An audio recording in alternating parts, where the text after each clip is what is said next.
Railway Koduru మండలం స్థానిక HMM high school correspondent దేవసుందరంను సస్పెండ్ చేసిన జిల్లా కలెక్టర్ వెంకటేశ్వర్లు.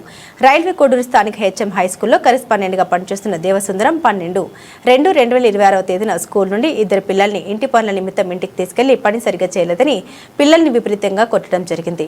ఈ ఇద్దరు పిల్లలు ఒకరికి ఫిట్స్ రావడంతో ఆ అబ్బాయిని హాస్పిటల్లో చేర్పించి తల్లిదండ్రులు స్కూల్ వద్దకు వచ్చి ఆందోళన చేయడం జరిగింది. ఈ విషయం తెలుసుకున్న ఎస్ఎఫ్ఐ జిల్లా ఉపాధ్యక్షులు లతీఫ్ ఆధ్వర్యంలో ధర్నా కూడా చేశారు.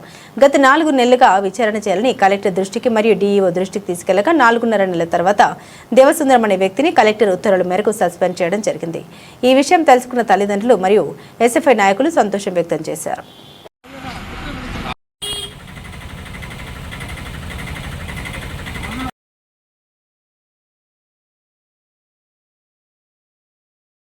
జిల్లా రైల్వే కోడూరులో హెచ్ఎంఎం హై స్కూల్ పాఠశాలలో 8వ తరగతి చదువుతున్న రోహిత్ అనే అబ్బాయిని ఫిబ్రవరి 5వ తేదీన ఆ అబ్బాయిని దేవసుందరం కరెస్పాండెంట్ అనే వ్యక్తి ఇంటికి తీసుకెళ్ళేసి ఇంటి పనులు చేయించుకొని విపరీతంగా కొట్టి ఫిట్స్ వచ్చే విధంగా పడిపోయే విధంగా అతన్ని ఇబ్బంది పెట్టేవాగం జరిగింది.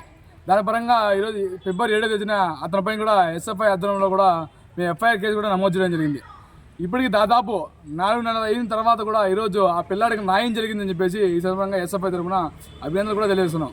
ముఖ్యంగా ఏంటంటే ఇలాంటి కరెస్పాండెంట్లు ఈ యొక్క పాఠశాలలు కావచ్చు, ప్రైవేట్ పాఠశాలలు కావచ్చు, ప్రభుత్వ పాఠశాలలు కూడా ఉండకూడదని చెప్పేసి ఇంత కూడా ఎస్ఎఫ్ఐగా ఈ స్టూడెంట్ పక్షాన్ని నిలబడుతూ ఇంతవరకు 4 నెలలు నిలబడి పోరాడేసాం.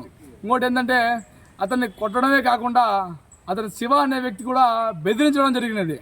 ఆ ఇద్దరు కూడా ఈ యొక్క పాఠశాలలో రాకూడదని చెప్పేసి హెచ్చరిస్తున్నాం. ఈ డిప్యూటీఓ కావచ్చు, అలాగే కలెక్టర్ గారి ఆదేశాల మేరకు డిప్యూటీఓ ఇన్ఛార్జ్గా హెచ్ఎం స్కూల్ ఇన్ఛార్జ్గా ఈరోజు రావడం జరిగింది. ఆ ఇన్ఛార్జ్ మేడం కూడా ఈరోజు సందర్భంగా ఎస్ఎఫ్ఐ కూడా తెలియజేయడం ఏమనగా అంటే ఈ యొక్క పాఠశాలలో హెచ్ఎం స్కూల్లో ఎటువంటి సంఘటన జరగకుండా అభివృద్ధి జరిగే విధంగా, పిల్లలకి న్యాయం చేసే విధంగా, అదేవిధంగా మధ్యాహ్న భోజనం కూడా బాగుండే విధంగా తయారు చేసి మీ యొక్క ఆధ్వర్యంలో ఈ పాఠశాలకి డెవలప్ పెంచే విధంగా ఉండాలని చెప్పేసి మనం చేస్తున్నాను. అదేవిధంగా అతను సస్పెండ్ చేసిన ఒక పేపర్ కూడా, ఆ యొక్క డిఓ గారు ఇచ్చిన పేపర్ కూడా ఇదే ఇది. కానీ దేవసుందరం సార్ ఆర్డర్ ఎవరు పాస్ చేశారు? కలెక్టర్ గారు ఆదేశాల మేరకు ఈ ఆర్డర్ కూడా రావడం జరిగినది. డిప్యూటీఓ ఇంద్రాదేవి మేడం ఇన్ఛార్జ్గా ఈ యొక్క పాఠశాలకి హెచ్ఎంఎం స్కూల్ పాఠశాలకి ఇన్ఛార్జ్ కూడా ఈరోజు రావడం జరిగింది. వచ్చి కూడా పరిశీలించి ప్రతి ఒక్కరు కూడా వివరణ తీసుకొని కూడా మేడం కూడా వెళ్ళడం జరిగింది.